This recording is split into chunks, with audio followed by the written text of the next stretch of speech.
আমরা গতকালকে প্রার্থিতা ফর্ম উত্তোলন করেছিলাম। প্রার্থিতা ফর্ম উত্তোলন এবং আজকে প্রার্থিতা ফর্ম জমা দেওয়ার জন্য আমরা এসেছি। আমরা জমা দিয়েছি অলরেডি। আপনারা দেখেছেন আলহামদুলিল্লাহ। এখন পর্যন্ত শিক্ষার্থীদের যে কম্পিটিটিভ জায়গা, যে ডাকসু যে উদ্দেশ্য করা, যে শিক্ষার্থীরা কম্পিটিশন করবে এবং শিক্ষার্থীরা তাদের রায় দেবে, সেই জায়গাটি হচ্ছিল। কিন্তু দুঃখজনকভাবে আমরা গতকালকে থেকে বেশ কিছু ঘটনা লক্ষ্য করেছি। তার মধ্যে একটি দেখেছি, বিশ্ববিদ্যালয় প্রশাসন হঠাৎ করে মনোনয়ন ফর্ম উত্তোলন করার জন্য একদিন বাড়ালো। এটি সুস্পষ্ট নির্দিষ্ট একটি দলের কাছে তাদের পক্ষপাতদুষ্ট আচরণ। আমাদের কাছে মনে হয়েছে বিশ্ববিদ্যালয় প্রশাসনের এটুকু সক্ষমতা থাকা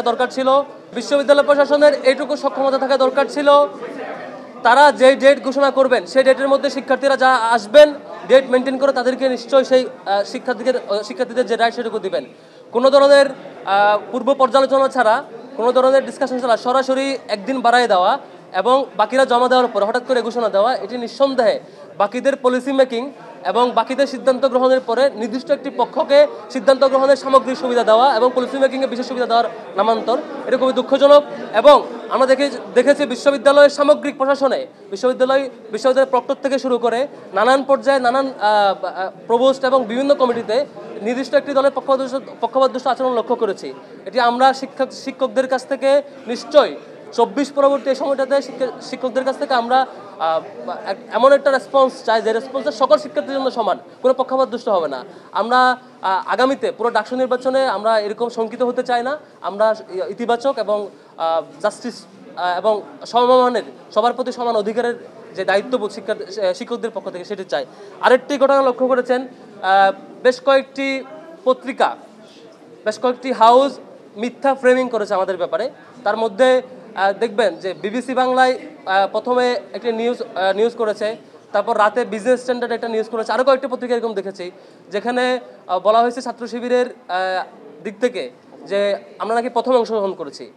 আবার কেউ নিউজ একবার করে আবার এটা এডিটও করেছেন, যে প্রথম বলছে স্বাধীনতার পর প্রথম প্যানেল, আবার বলছেন প্রথম প্রকাশ্যে প্যানেল, নানান আলাপ করছে আর কি। এটা স্পষ্ট আমরা নিন্দা জানাচ্ছি এবং তীব্র নিন্দা জানাচ্ছি যে এই ধরনের মিথ্যা ফ্রেমিংয়ের ব্যাপারে।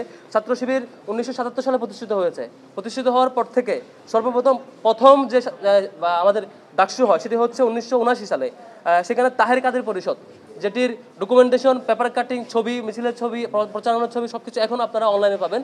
এবং সেই সময় ছাত্র শিবিরের প্রথম যে অংশগ্রহণ 77-এর প্রতিষ্ঠার পরে 79-এ, সেখানেও ছাত্র শিবিরের হল এবং সেন্ট্রাল পর্যায়ে বিভিন্ন জায়গায় প্রার্থীরা জয়ী হয়েছে, বিভিন্ন জায়গায় সেকেন্ড হয়েছে। এরকম সুস্পষ্ট ডকুমেন্ট থাকা সত্ত্বেও তারপর ইলেকশন হয়েছে 80 সালে, সেখানে ছাত্র শিবিরের প্যানেল ছিল। 82 সালে সেখানে ছাত্র শিবিরের প্যানেল ছিল। এনাম কাদের পরিষদ, যেখানে ছাত্র শিবিরের মিছিলে বিরোধীরা আক্রমণও করেছিল, সেই ঘটনার ফুটেজ, ছবি এবং ফটো, পেপার কাটিং এখনও পাবেন। তারপর 89-এ আরেকটা ডাকসু হয়েছে, সেখানে শামসু আমিন মুজিব পরিষদ ছিল। 90-তে আমিন মুজিব হেলাল পরিষদ ছিল।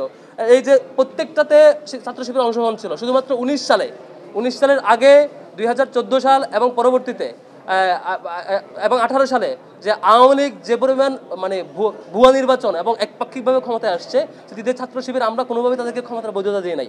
এদিক থেকে ফ্যাসিবাদী সামগ্রিক কাঠামো এবং তাদের নিয়ন্ত্রণের জায়গা থেকে আমরা সে সময় প্যানেল দিতে পারি নাই বা দিই নাই। এটা ছাড়া এর আগে আমাদের এখন পর্যন্ত 7বার ডাকসু হয়েছে, মানে 25 সাল সহ ধরলে 7বার ডাকসু, তার আগে 6বার হয়েছে।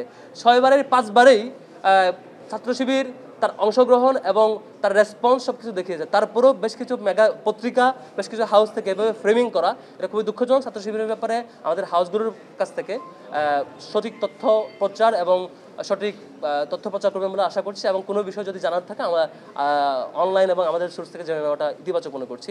আমরা আজকে প্রার্থিতা ফর্ম জমা দিয়েছি।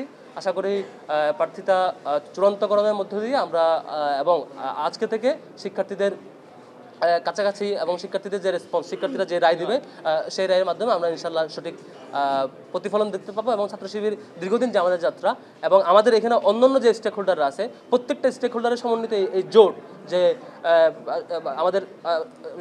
আমাদের ঐক্যবদ্ধ শিক্ষার্থীর জোট, এই জোটে অন্যান্য স্টেক হোল্ডার যারা প্রত্যেকে যার জায়গা থেকে শিক্ষার্থীর জন্য কাজ করেছেন। প্রত্যেকটা শিক্ষার্থী তার জীবন বাজি রেখে, তার নানা চ্যালেঞ্জ উপেক্ষা করে এটাকে মানে নানা চ্যালেঞ্জকে ফেস করে তার সংগ্রাম জারি রেখেছে। আশা করি প্রত্যেকটা প্রার্থী, আমাদের প্রত্যেকজন প্রার্থী তার সেই প্রতিফলন শিক্ষার্থীদের রায়ের মধ্য দিয়ে আমাদের এই ঐক্যবদ্ধ শিক্ষার্থী জোট ইনশাল্লাহ এই ডাকসু ইলেকশনে সেটি পাবে।